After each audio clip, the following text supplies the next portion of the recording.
Ah, je sais pas vraiment si on peut dire que c'est plus rassurant. Hey les geeks, c'est Mathéo et on se retrouve pour une toute nouvelle vidéo. Il est sorti le trailer du film Monster Hunter. Alors est-ce que c'est plutôt bon signe? Que faut-il en retenir? Et qu'est-ce qu'on sait surtout sur ce film? Eh ben je vous propose dans cette vidéo de revenir un petit peu sur tout ça. Et le moins que l'on puisse dire, c'est que c'est pas sûr que ça plaise aux fans. Mais je vous attends en commentaire. Bref, ne perdons pas plus de temps et parlons-en. Déjà des choses de base, mais le film Monster Hunter est réalisé et écrit par Paul W.S. Anderson, qui a chapeauté notamment Alien vs Predator, Pompeii avec Kit Harington, ou encore le film Mortal Kombat de 1995, et sinon, et il est surtout connu pour ça, la saga Resident Evil. Et qu'on aime ou pas, c'est un carton, il y a eu 6 films, 1,2 milliard de dollars au box-office cumulé. Ouais, je vous avoue que moi aussi, j'avais du mal à imaginer qu'ils avaient autant cartonné, mais avec des petits budgets qui vont entre 40 et 60 millions, et pour finalement des recettes allant jusqu'à 300 millions, c'est grave rentable. Bref, avec encore Capcom, c'est en 2012 qu'il est annoncé qu'il se chargera d'adapter notre grosse licence du jeu vidéo, Monster Hunter.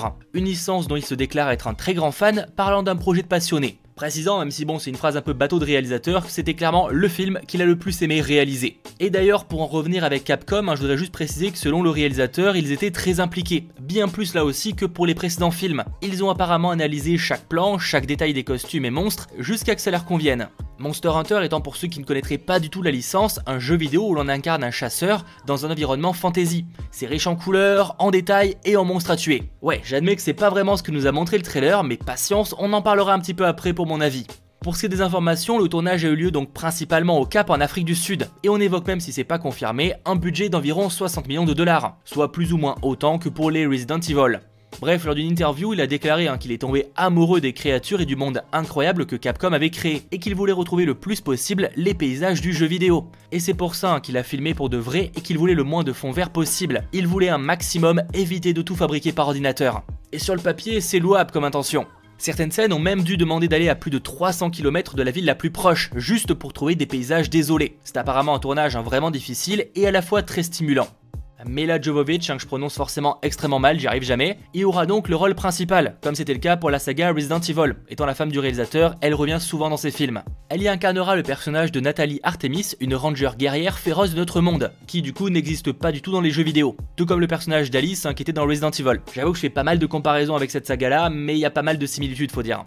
Malgré tout, elle a beau être une guerrière féroce dans notre monde, c'est des compétences qui ne servent pas vraiment à grand chose lors d'un combat avec un monstre géant de 15 mètres de haut. Elle doit donc apprendre une nouvelle façon de se battre et devra surtout coopérer. D'ailleurs, le réalisateur a beaucoup insisté sur le fait que ce sera un film lié à la coopération. Au casting du coup, en dehors du rôle principal, on retrouvera Tony Jaa, qui incarnera pour le coup lui un chasseur, quelqu'un qui vient réellement du monde de Monster Hunter. Et sinon on a Tip T. Harris, Megan Good, Diego Boneta, Josh Hellman, Jin Ha-young ou encore Ron Perlman. Et pour ce qui est du synopsis, même si je l'ai légèrement évoqué, rentrons un petit peu plus dans les détails. Derrière notre monde, il y a un autre monde, un monde de monstres dangereux et puissants qui gouvernent leur domaine avec une férocité mortelle. Et lorsqu'une tempête de sable inattendue transporte le capitaine Artemis et son unité dans un autre monde, les soldats sont choqués de découvrir que cet environnement hostile et inconnu abrite des monstres énormes et terrifiants, et qui sont en plus immunisés contre leur puissance de feu. Dans leur bataille désespérée pour la survie, l'unité rencontre un mystérieux chasseur dont les compétences uniques lui permettent de garder une longueur d'avance sur les puissantes créatures. Et alors qu'Artemis et Hunter construisent lentement une confiance, elle découvre qu'il fait partie d'une équipe dirigée par l'amiral, incarné par Ron Perlman, le leader des chasseurs de monstres. Dans tous les cas, leur objectif, revenir dans leur propre monde. Je pourrais plus ou moins résumer ça par des militaires débarquent dans un autre monde rempli de monstres et ils vont devoir coopérer avec des locaux pour sauver leur monde et rentrer chez eux. Ce qui à ma connaissance n'est pas du tout l'histoire des jeux vidéo. Bon, malgré tout, il y a quand même pas mal de références aux jeux vidéo, notamment par rapport aux différents monstres qu'on voit dans le trailer. Et dans le film, j'imagine, même si pour le coup, on va pour l'instant se baser uniquement sur ce qui est sorti.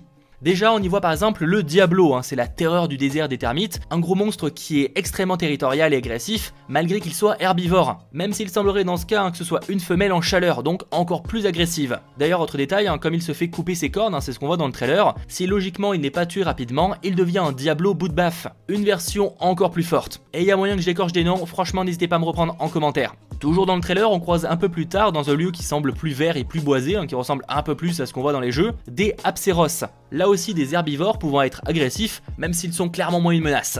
On peut voir aussi des Nerskilla, un sort de grosse araignée, des monstres possédant des dards pouvant tuer. On peut voir aussi un Ratalos, donc c'est grossièrement un très gros dragon, en tout cas il en a l'apparence. Précision, certains fans l'auront peut-être remarqué, mais il est bien plus grand que dans les jeux vidéo. Faut dire que c'est une volonté du réalisateur, je cite, c'est une nouvelle version améliorée que nous avons plaisantée, nous l'avons nourri d'OGM, nous le rendons donc plus grand et meilleur, mais c'est une version aussi plus grande, car il est associé à cette ancienne civilisation. Et pour terminer avec le trailer, on découvre un certain Gore Magala. C'est un monstre assez important dans le jeu Monster Hunter 4 et c'est la forme juvénile de Shagaru Magala. En gros, il peut transmettre un virus et je le vois bien plutôt comme sorte de grand méchant final du film. Mais pour le coup, je suis pas assez calé pour l'affirmer. Quoi qu'il en soit, même si je suis pas forcément convaincu par tout, on peut avouer qu'ils ont essayé au moins de faire un effort pour faire revenir certains monstres emblématiques du jeu dans le film. Et d'un côté encore heureux, c'est quand même un film Monster Hunter, heureusement qu'il y a des monstres. A savoir que le réalisateur a aussi annoncé en interview sa volonté de, si c'était possible, d'en faire une suite. Mais il précise, comme d'hab, que pour l'instant, il pense un film après l'autre, donc nous verrons. On a bien eu le droit à 6 Resident Evil, donc si le succès est au rendez-vous, on peut clairement s'attendre à d'autres Monster Hunter.